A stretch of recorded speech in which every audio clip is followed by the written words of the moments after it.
As a camper ages and as you travel, the grease that surrounds the spindle that the bearings use to travel and lubricate that system will age and deteriorate over time. And if you are unsure of whether your grease is old because you are buying a used camper, or if you're getting your camper out of storage and you need to add grease to get yourself into a service center to have those bearings repacked, you can add lube to that spindle by using the grease Zerk on the end of the spindle. To do this, you would remove whatever cap is on your hub assembly.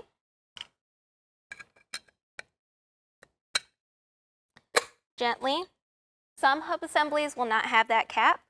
And then within this assembly, you will see a rubber cap. This is a removable cap on your dust cap that covers that grease Zerk. So if we reach in here,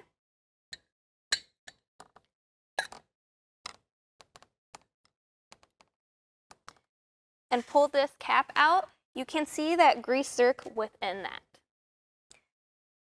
With our camper lifted so that we have full rotation of our tire, we can use a grease gun to add that high temperature grease to our spindle. Adding your grease gun to the end of that grease Zerk and making sure it's firmly in place, you can spin your wheel and add 2 to 3 pumps to that bearing system.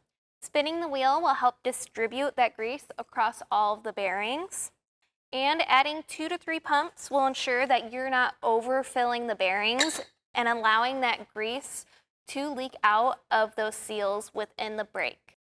Adding this grease is a temporary solution so that you can travel to have your bearings repacked and your brakes serviced.